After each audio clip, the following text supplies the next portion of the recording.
Welcome back to another episode on the Limitless SMP. We're on episode 9, and I think we're going to start off this episode a little expensive.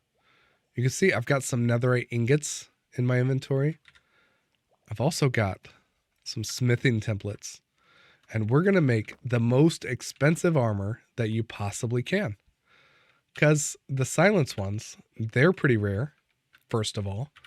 And netherite ingots are super rare. We're gonna put those in there. Put these in here. I forgot. We gotta take our armor off. Let's take our armor off. Let's put those in there and those in there. Okay. Now we do our chest plate, our boots, our leggings, and our helmet. And now we should have a whole new look. Let's check it out. Let's see what you guys think. I think it looks pretty cool. I don't know that it was worth 4 netherite ingots, but it's impressive. It's definitely impressive. My tool belt looks a little cheap at this point. It's like brown and not netherite. Can we get a netherite utility belt, please? Please? Thanks. Long overdue. We're going to go over to the shopping district and we're going to make that place look a little bit better, a little bit lighter. Ancient cities are a little dark and dingy. So I got a shulker box of frog lights and we're going to figure out how to make it not so dark and dingy. Let's go. Well, we cleaned up part of the shopping district. And now it's time to start some shops. Well, I've already got a little bit of a head start on it. Let's see what you guys think. And then we'll continue on trying to kind of eat away at this.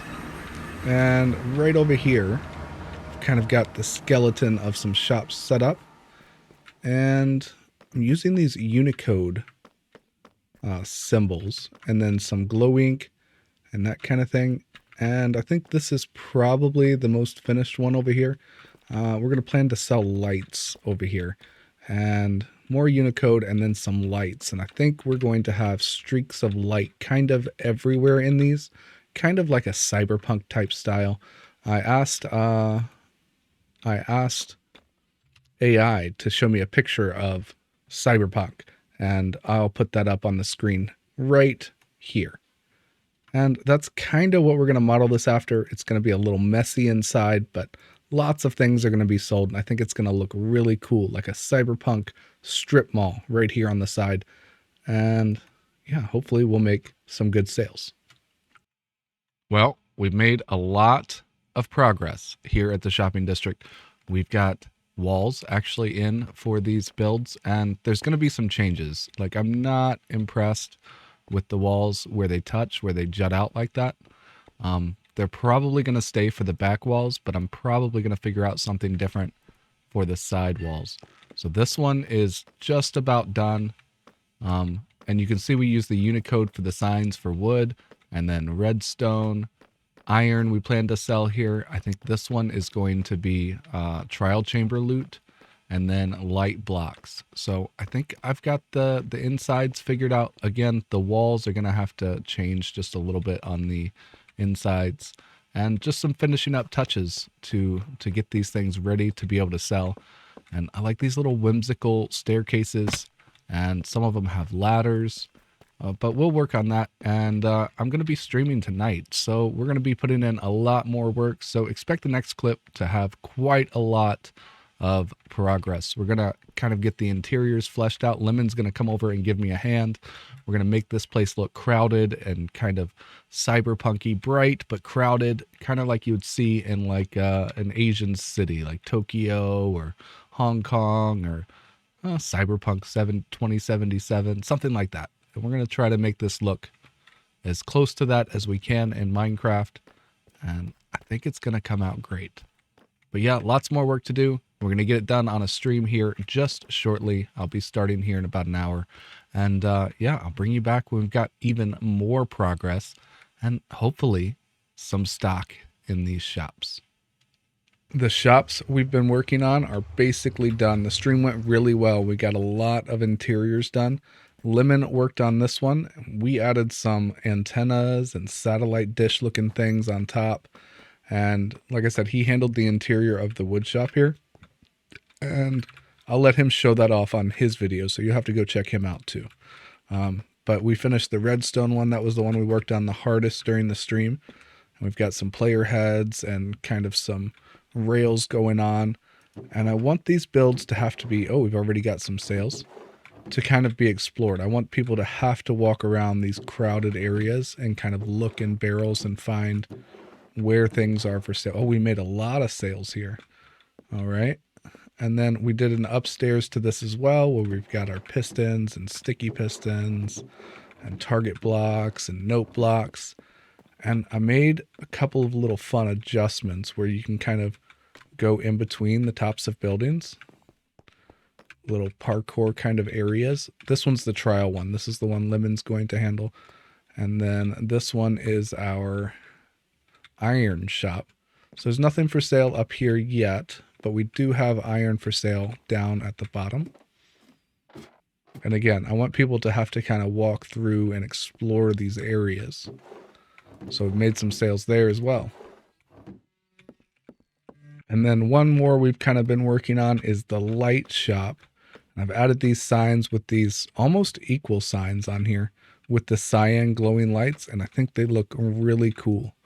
And people can come through and buy all types of lights. And, oh, we sold some torches. All right.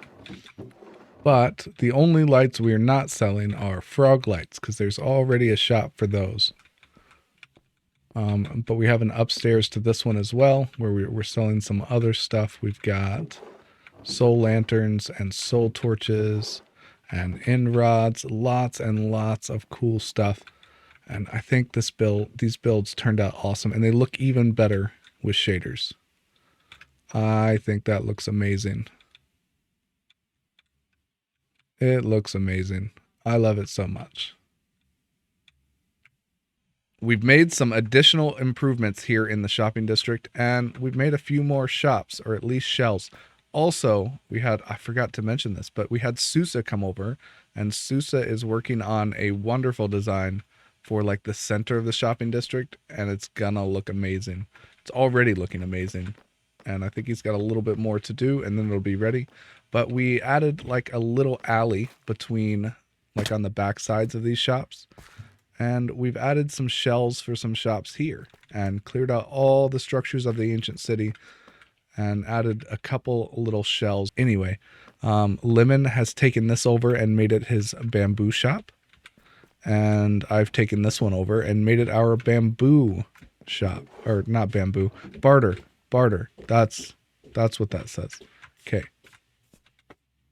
And we're selling all of the barter items. We've got the black stone, all the different obsidians, ender pearls, quartz. We've even got some stuff up here for sale. We've got the Soul Speed 3 books, the fire resistance potions. Oh, we've already made some sales there.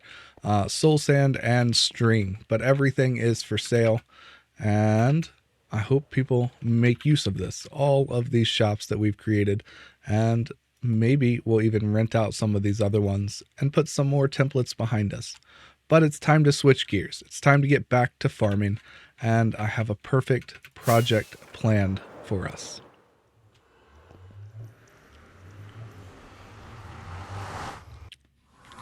So as we make our way through the nether hub, we're going to have to go up to the roof. We're planning on making a 2-dimension iron farm. And this is an older iron farm. It's from 1.16, and it was designed by Logical Geek Boy.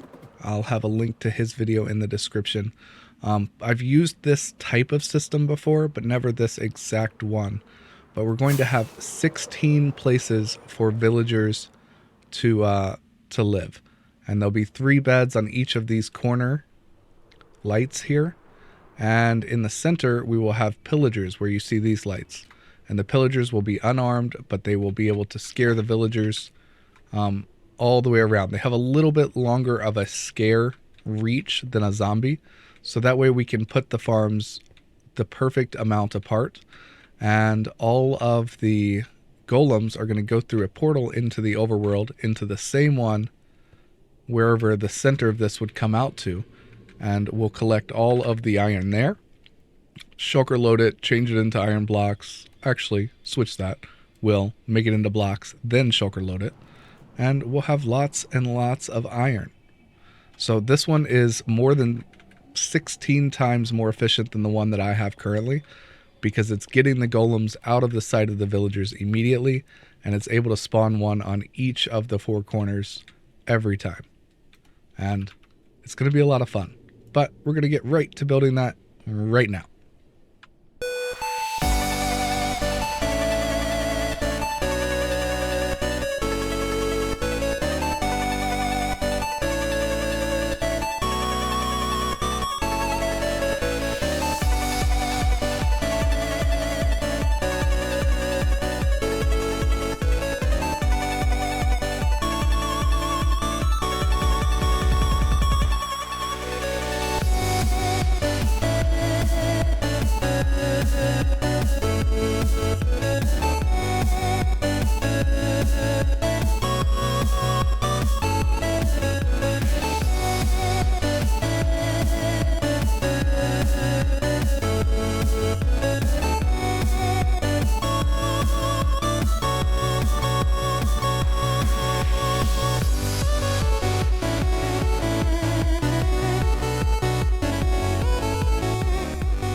We got the structure in, and I made a little roller coaster for my friends to go up to their new homes.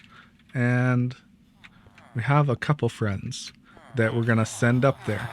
We'll go ahead and send 3 up at a time, and then I'll show you how we've been kind of getting these guys to stay in place. Let's see, get over there. Thank you.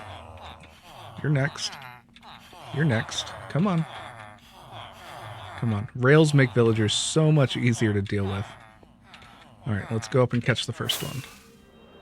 So we've already got 1 layer done, and we're working on the 2nd layer here. Let's get on the bed here. And our first one should be coming up pretty quick. Here he comes. And then once we get them all in place, we will let them out of their minecarts, and hopefully they'll sleep in their beds. And then they should just stand here for, you know, ever. But we'll get the pillagers in here. Uh-oh, I need to get out of the way. I think there's another one coming. We need to get the pillagers in here, and then that'll get them scared. And then we have to get portals in, and that'll send them to the golems to the overworld. And lots and lots of iron. I'm super excited. He ended up coming back down. All right, let's give him a little push. Go ahead. Go ahead. Nope, wrong way.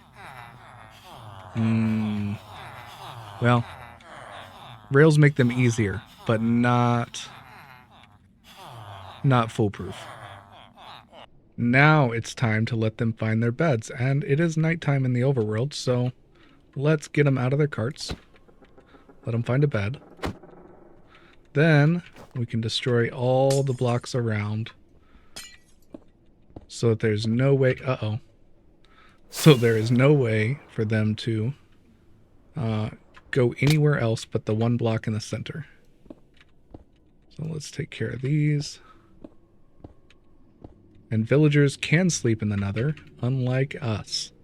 So let's get them all in there, and hopefully we'll be a lot closer to having a farm.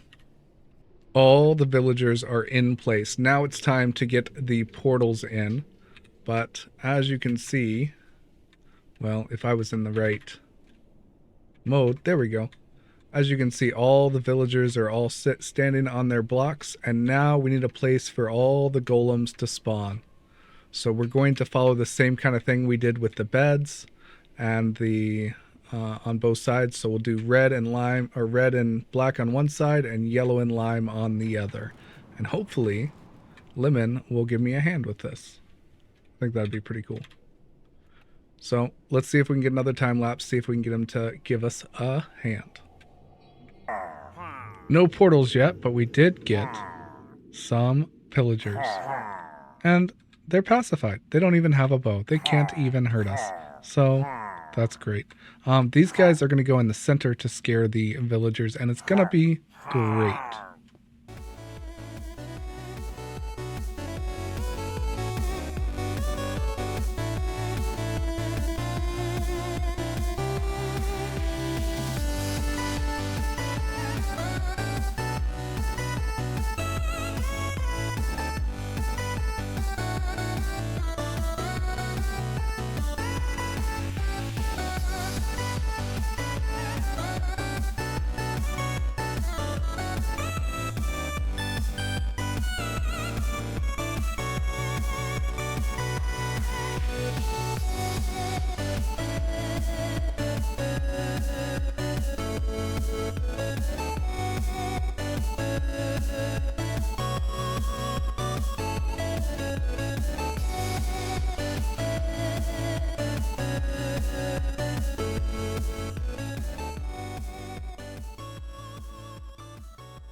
The farm's done, and it has been done for a couple of days, but we were having some issues with it. Some of these portals weren't spawning to the same one in the overworld, so I kind of went overkill in the overworld, and we'll go over there and look at it. But the solution was to make some of these spawning platforms a little bit smaller, and we had to do that on all of these ones, and then also this one had to come in one, and there may be a couple others, but those portal blocks were spawning new portals in the overworld, so we had to make some adjustments.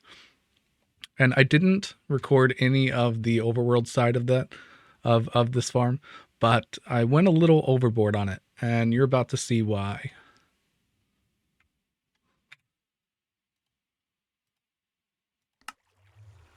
Had my volume off there, so now we can hear things happening.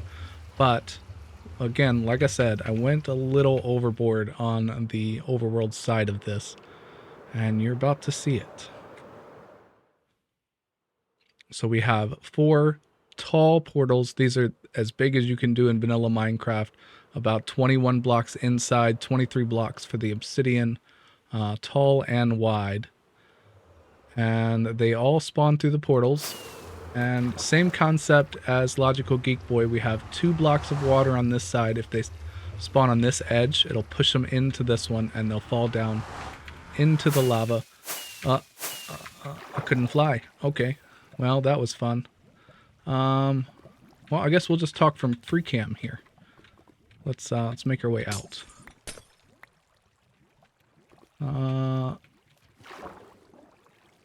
That.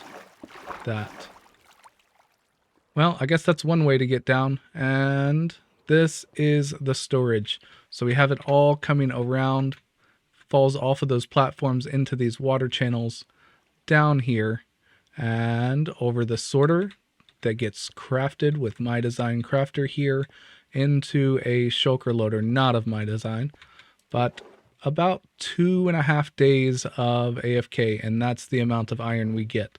I think it comes out to about 1 shulker box every 6 hours. I think that's pretty good. And maybe my math's wrong. Check me in the comments. Let me know. But I'm really glad that this farm is done, because it was a lot of troubleshooting and making sure it works. But we got it. And Lemon came around and he cleaned up all the extra portals, and we've killed all of the extra golems that were coming out of those portals that were all around here. You can see the remnants of some there, some of the mistakes that we've made. And this is the original overworld design, but it's a little too small. So we got that. We've done a lot of work in this episode, like a lot. And I think that's enough work for us today. I think it's time to call it. Thank you all for joining me. If you enjoyed the content, like, subscribe, do all the things. And we'll see you next time on the Limitless SMP. Bye!